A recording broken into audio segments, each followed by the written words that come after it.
Saya sempat tidak terlalu perhatian dengan masalah virus corona, kecuali yang berkaitan dengan masalah agama, khususnya tentang hadis seputar obatnya, doa dan zikir penangkalnya, serta beberapa tips duniawi untuk menjaganya. Mungkin karena saat itu corona belum hadir di Indonesia. Beritanya masih sekitaran Cina. Isinya tentang perjuangan pemerintah dan tenaga medis melawan corona di sana.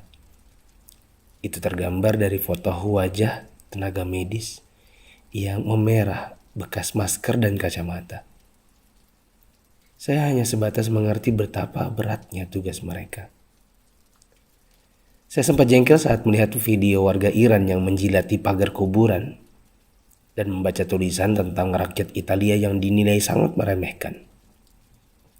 Tapi itu pun hanya sambil lalu karena positif pertama di Indonesia pun belum kedengaran. Tanggal 2 Maret 2020 yang ditakutkan pun terjadi. Pasien corona pertama di Indonesia diumumkan oleh Presiden Jokowi. Inilah takdir Allah yang harus sabar dihadapi. Pandemi corona telah memasuki negeri ini. Jumlah pasiennya bertambah hari demi hari. Gambar-gambar mirip dengan yang di Cina bermunculan di grup sana sini. Ada bekas alat pelindung diri tergurat di pipi. Tenaga medis bicara dengan kertasnya. Kami kerja untuk kalian, mohon kalian tetap di rumah untuk kami. Ada juga yang bunyinya, haus, ingin minum, tapi gak berani. Seorang dokter yang sudah sepuh dalam balutan baju perang seolah berkata, jikapun ajal datang, tidak mengapa. Karena raga yang sudah tua ini memang harus ikut berjuang, tidak hanya bisa berdiam diri. Ikatan Dokter Indonesia menyampaikan bela sungkawa karena 7 orang dokter di garda depan meninggal. 5 dari mereka wafat karena tertular virus ini. Seorang dokter muda hanya berdiri di luar pagar saat menemui keluarganya karena takut membawa virus dari luar. Meskipun foto ini aslinya dari Malaysia. Ternyata APD medis harganya sangat mahal. Dan sekali pakai saja. Saking krusialnya, para ulama dan ustadz-ustadz yang mumpuni ilmunya sampai mengeluarkan fatwa. Bolehnya tim medis sholat tanpa wudhu, tanpa tayamum. Lantaran pelindung dirinya tidak boleh sembarang dibuka. Tak hanya itu, ada juga fatwa sahnya sholat meskipun ada najis. Karena baju medis ini bukan baju biasa. Sekali dipakai untuk satu shift jaga, berjam-jam tanpa makan, minum, bahkan buang air dengannya menggunakan pampers orang dewasa. Bayangkan lagi jika dokter dan perawat wanitanya adalah ibu atau saudari kita yang sedang mengalami datang bulan. Dan lagi deras-derasnya. Atau dia istri kita yang harus berjuang di rumah sakit, sementara punya bayi yang juga harus disusui tapi tak bisa. Ada pun yang wafat, mayatnya tidak bisa dimandikan, bahkan tidak ditayamumkan seperti biasa, hanya disolatkan dan dikubur bersama plastik membungkusnya. Melihat dan membaca berkali-kali, saya pun akhirnya bisa memahami dengan hati. COVID-19 ini bukan sakit biasa, dan tugas tenaga medis sangat berat terasa. Kalau bukan karena tidak ingin ditanya keluarga ada apa, saya banyak mengalirkan air mata.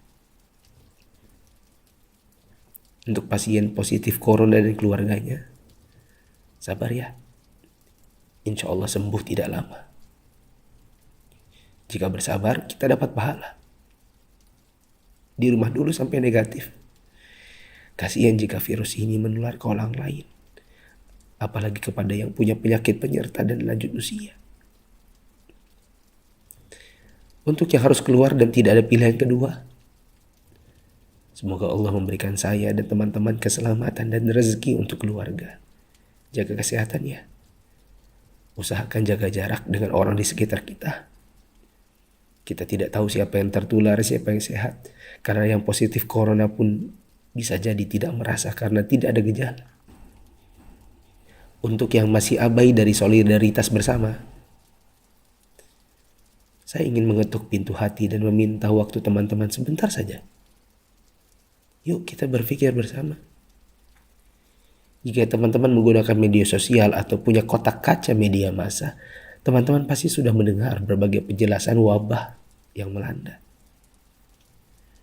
Pemerintah, dokter, para pakar sudah bicara, dari wawancara hingga rekaman video HP sederhana.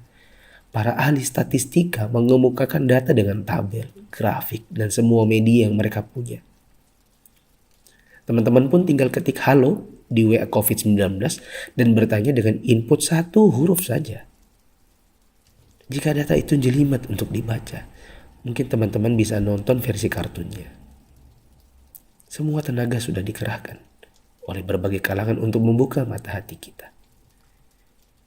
Jika tidak ada waktu untuk membaca, meme korek api pun sudah tersebar di mana-mana. Sampai-sampai ada yang berpikir, mungkin kalau simulasi penularan virus corona ini pakai video game, barulah anak muda yang meremehkan corona akan mengerti dan percaya. Mereka pun membuatkan potongan video gamenya. Artinya, jika usaha seperti ini masih belum menyadarkan kita, entah dengan cara apa lagi. Apakah tongkrongan kita butuh ditembaki dengan gas air mata baru kita mau meninggalkannya? Pemerintah tidak minta uang dari kita. Mereka hanya ingin kita mengikuti arahan mereka. Untuk yang menipu dan menipu, semoga Allah memberikan teman-teman hidayah dan memaafkan dosa-dosa kita semua. Dan menimbun barang yang dibutuhkan masyarakat saat masa sulit itu termasuk dosa. Rasulullah SAW bersabda, la yahtakiru illa khati. Tidaklah menimbun barang kecuali orang yang berdosa. Terlebih lagi bila menipu dan berdusta. Kami hampir tertipu dengan penawaran masker murah yang tadinya kami akan bagikan gratis kepada orang-orang yang membutuhkannya. Di mana hati kita? Apa kita bisa tertawa saat orang lain menderita? Teman, turunkanlah harganya ke harga normal jika engkau tidak bersedia menggratiskannya, seperti pahlawan jalanan yang membagikannya. Untuk yang kaya yang sesungguhnya itu adalah jika harta itu bermanfaat bagi orang di sekitar kita, bukan hanya untuk pribadi semata. Yakinlah, kekayaan, saldo ATM, rumah miliaran, outfit jutaan, mobil mewah, memang membuat kita besar di mata manusia, tapi tidak ada artinya di sisi Allah yang Maha Kaya jika tidak menghasilkan amal dan pahala. Saya mau sumbang jam tangan dan beberapa barang lainnya yang mungkin tidak seberapa jika dibandingkan dengan teman-teman menyumbangkan harta nantinya. Terserah untuk pos dana apa, mungkin masker, mungkin APD tim medis, hand sanitizer, sabun cuci tangan, dan sebagainya. Kita harus cintai harta kita ini dan bawa dia ke akhirat. Jangan sisakan untuk dunia. Untuk Bapak Presiden, BNPB, para gubernur, wali kota, dokter, perawat, ustadz, influencers, dan fundraisers, thanks for all you've done.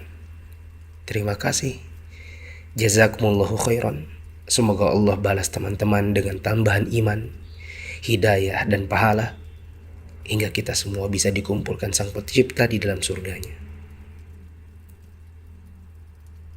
Jika menurut teman-teman ada orang di luar sana yang belum tergerak hatinya untuk punya empati kemanusiaan dalam wabah corona ini, coba kirim ke mereka.